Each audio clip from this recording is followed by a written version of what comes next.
ओम शांति।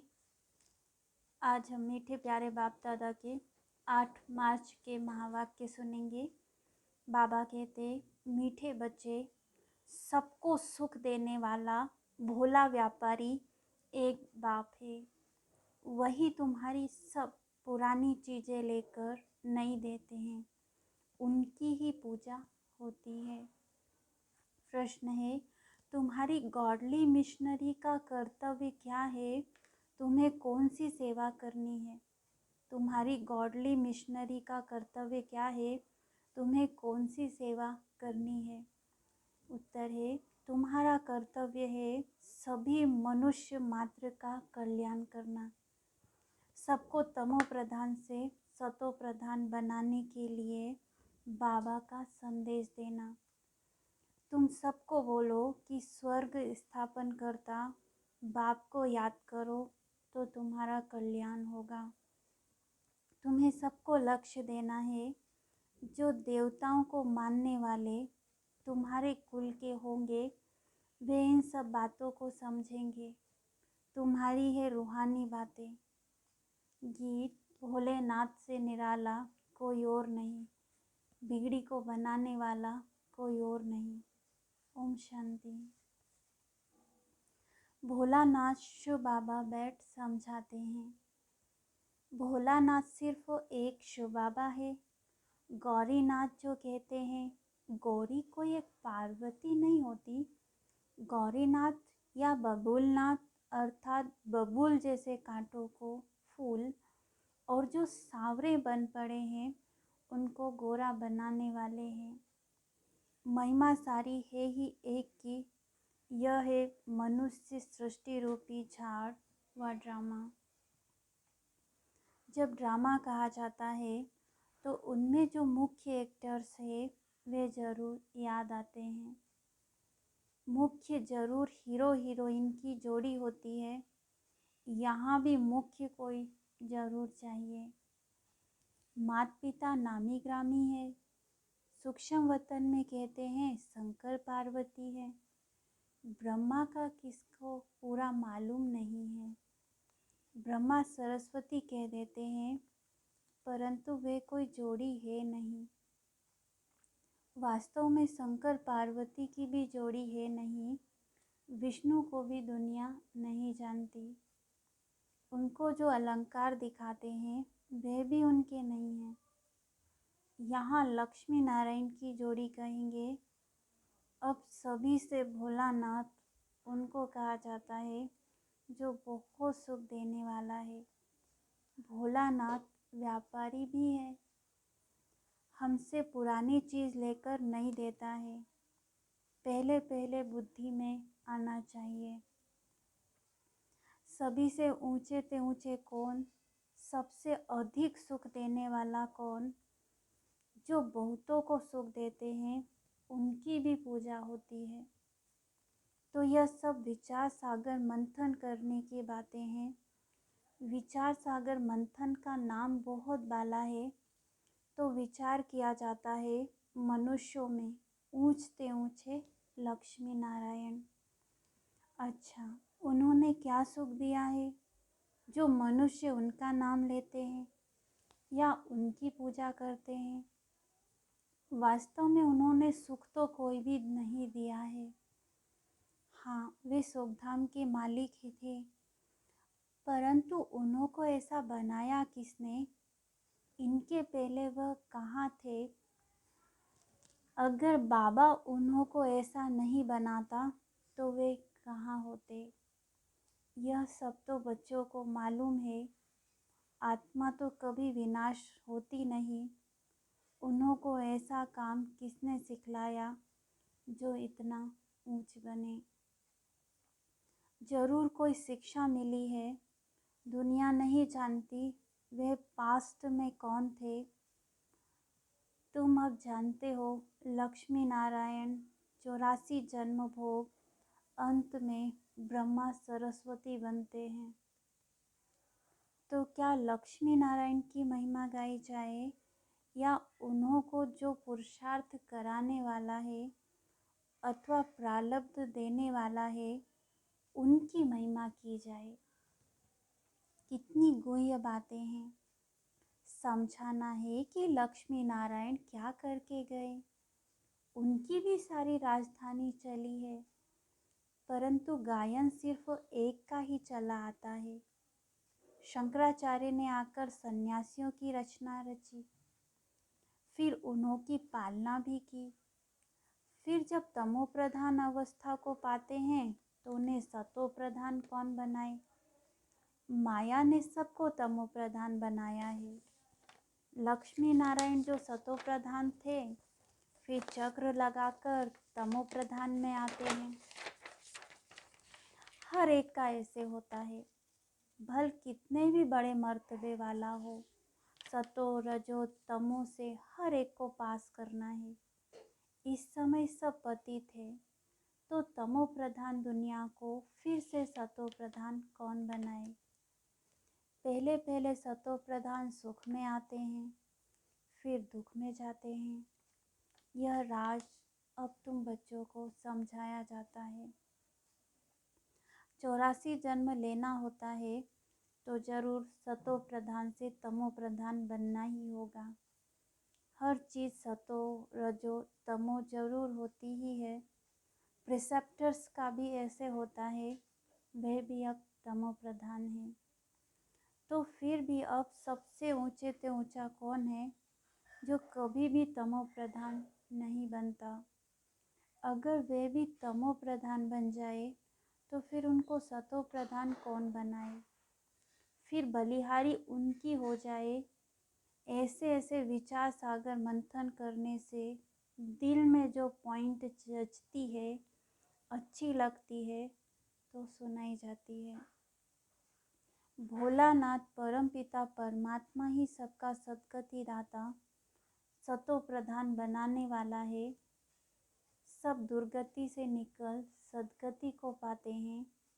नंबरवार जो भी पहले पहले आएंगे वे सतो प्रधान सतो रजो से होकर फिर तमो प्रधान बनेंगे जरूर। पहले पहले जब आत्मा नीचे आती है तो उनको सुख भोगना है, दुख भोग ना सके। मनुष्य पहचान नहीं सकते कि यह नया सोल है, इसलिए इतना सुख है, मान है। अब सबकी तमो प्रधान अवस्था है। तत्व खानियाँ आदि सब तमो प्रधान है। नई चीज़ें थी, अब पुरानी हो गई है। वहाँ का अनाज फल फूल आदि कैसे अच्छे होते हैं, वह भी बच्चों को साक्षात्कार कराया हुआ है। सूक्ष्म वतन में बच्चियाँ जाती है, कहती हैं बाबा ने सूबी रस पिलाया, जरूर ऊंच बाप चीज भी ऊंची ही देंगे। बच्चों को ये बुद्धि में रहना चाहिए, ऊंचे से ऊंचा एक भगवान ही है। याद भी सब उनको करते हैं। गॉड फादर कहते हैं, गॉड रहते भी हैं ऊपर में। आत्मा गॉड फादर को याद करती है क्योंकि आत्मा में दुख है। तो भोलानाथ बाप आकर फिर सुख देते हैं, तो उनको क्यों नहीं याद करेंगे। आत्मा कहेगी हम शरीर के साथ जब दुखी होता हूँ तो बाप को बहुत याद करता हूँ। रावण दुश्मन दुख देते हैं तो बाप को याद करते हैं। दुख में हम सभी आत्माएं परमात्मा को सिमरन करती है। फिर जब हम आत्मा स्वर्ग में रहती हैं तो बाप को याद नहीं करती। यह आत्मा कहती है बाप को ही पुकारेंगी ना। मनुष्य तो उनका ऑक्यूपेशन बायोग्राफी कुछ नहीं जानते, न ड्रामा का राज जानते हैं कि कैसे आत्मा चक्र में आती है। तुम बच्चे अब जानते हो माया रावण दुख देने वाली है। यह रावण राज्य शुरू हुआ है द्वापर से, ये भी समझना ना है। क्योंकि ये भी किसको पता नहीं कि सबसे पुराना दुश्मन रावण है। उनकी ही मत पर यह पार्टीशन आदि हुआ है। अभी तुम बच्चे समझते हो हम श्रीमत से भारत को स्वर्ग बनाते हैं। वही सद्गति दाता सबका है। वह जब आए तब ब्रह्मा विष्णु शंकर से कार्य कराए। ऊंचे ते ऊंचा वह एक ही है, उनकी बायोग्राफी को कोई नहीं जानते। यह खेल ही ऐसा बना हुआ है।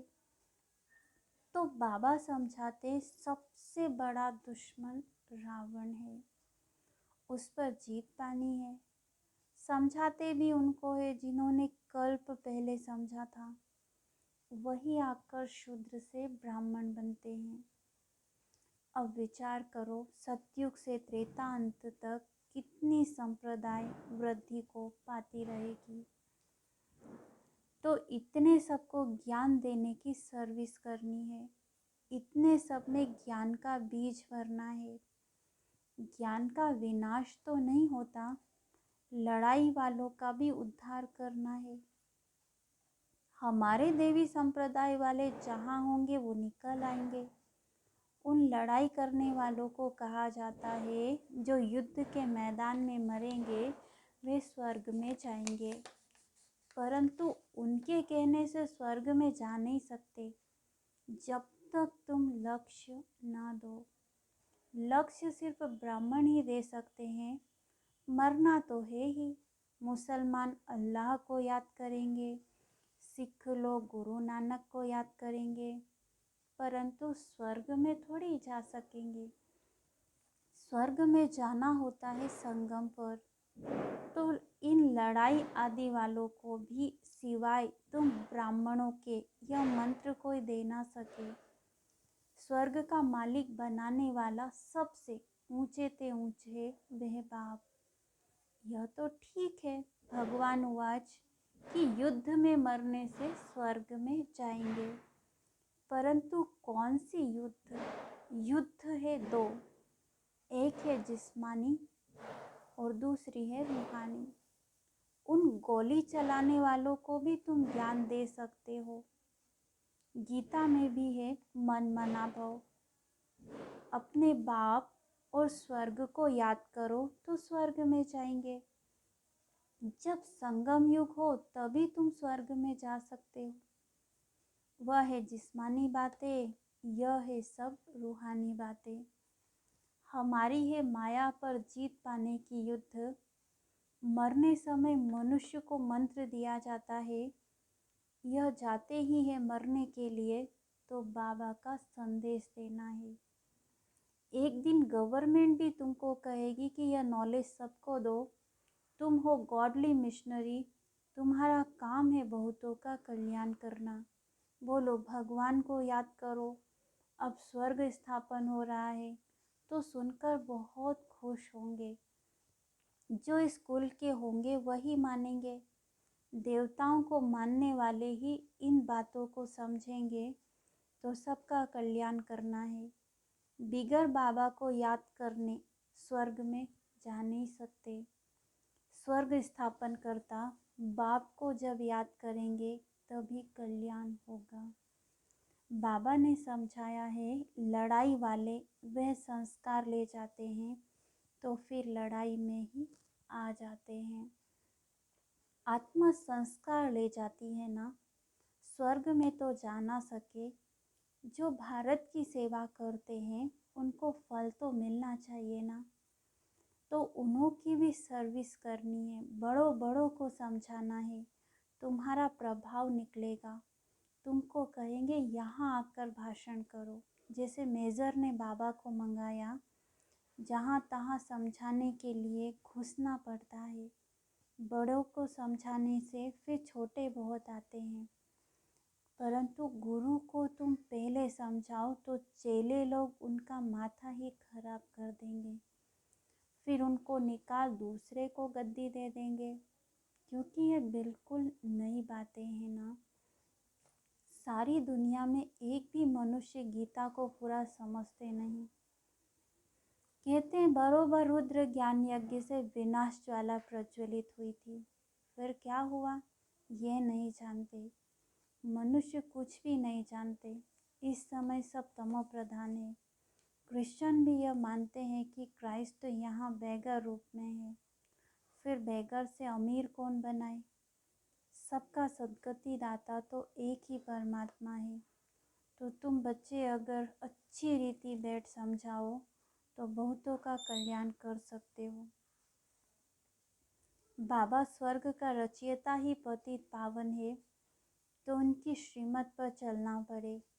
जो लायक होंगे वही निकलेंगे।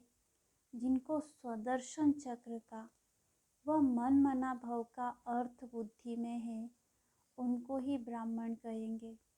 ब्राह्मण बनने बिना देवता नहीं बन सकते। प्रजा तो बहुत बननी है। त्रेता अंत तक जो आने वाले हैं उनको यह मंत्र मिलना है। तीर उनको ही लगेगा जो हमारे कुल का होगा। तुम्हारे तीर में अब जौहर भरता जाता है। फिर पिछाड़ी में बहुत तीखे बाण लगेंगे। सन्यासियों को भी बाण लगे हैं ना, फिर समझा है बरोबर या भगवान ही बाण मारते हैं। तुम्हारे ज्ञान बाण अब जौहरदार रिफाइन बनते जाते हैं। मुख्य बाण एक ही है, मन मना भव। यथार्थ रीति समझाया है कि यही संगम युग है जहाँ से स्वर्ग जा सकेंगे। महाभारत लड़ाई भी सामने खड़ी है। वह भी युद्ध का मैदान है, यह भी युद्ध का मैदान है। माया पर जीत पाने में मेहनत लगती है। साधारण प्रजा भी बहुत बननी है। जो इस कुल में आने वाला नहीं होगा उनको याद ही नहीं पहुँचेगा। सर्विस के लिए विचार सागर मंथन करते रहेंगे तो तुमको ज्ञान की पॉइंट्स आएगी। उस युद्ध में भी विचार सागर मंथन चलेगा। ऐसे करेंगे तो जीत पाएंगे। बुद्धि तो चलती है ना, प्रैक्टिस भी करते हैं। जब तीखे हो जाते हैं तो मैदान पर लड़ने जाते हैं। तुम्हारे पास बहुत ढेर आएंगे। भगवान के दर पर भक्तों की भीड़ होनी है। मच्छरों मुआफिक आएंगे। प्राइम मिनिस्टर व किंग क्वीन के आगे इतनी भीड़ नहीं होती जितनी भगवान के पास भक्तों की भीड़ होगी। फिर उस भावना से आएंगे। कोई खराब विचार नहीं रहेगा। यह तो निराकार बाप है ना, तो समझ में आता है। भगवान के आगे भक्तों की भीड़ होनी है। आना भी सबको यहाँ पड़ेगा। यहाँ अपना जड़ यादगार एकदम एक्यूरेट है। शिव बाबा का चित्र है। जगत पिता जगत अम्बा भी है। अभी का तुम्हारा ग्रुप है शक्ति सेना का। आज का याद प्यार। मीठे मीठे सीखी लदे बच्चों प्रति माता पिता बाप दादा का याद प्यार और गुड मॉर्निंग। रूहानी बाप की रूहानी बच्चों को नमस्ते। हम रूहानी बच्चों की रूहानी बाप दादा को याद प्यार, गुड मॉर्निंग, नमस्ते। धारणा के लिए मुख्य सार।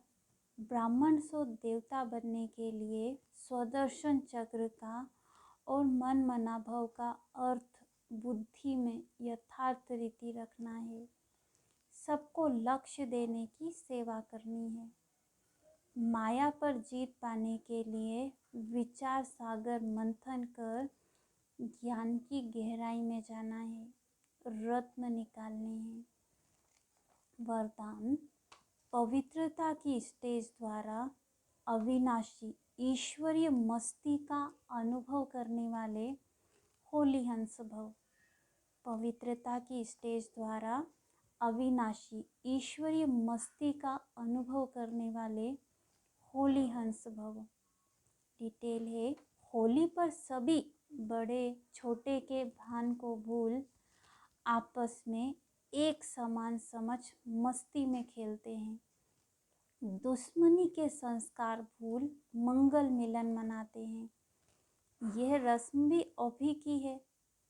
आप बच्चे जब होली अर्थात पवित्रता की स्टेज पर ठहरते हो, बाप के संग के रंग में रंगे हुए होते हो, तब ईश्वरीय मस्ती में देह का भान व भिन्न भिन्न संबंध का भान, छोटे बड़े का भान विस्मृत हो, एक ही आत्म स्वरूप का भान रहता है। यही होली हंस स्थिति है। इसी का यादगार हर वर्ष होली उत्सव के रूप में मनाते हैं। स्लोगन: जिनके जीवन में शीतलता है वे दूसरों के जलते हुए चित्त पर विजय प्राप्त कर सकते हैं। जिनके जीवन में शीतलता है वे दूसरों के जलते हुए चित्त पर विजय प्राप्त कर सकते हैं।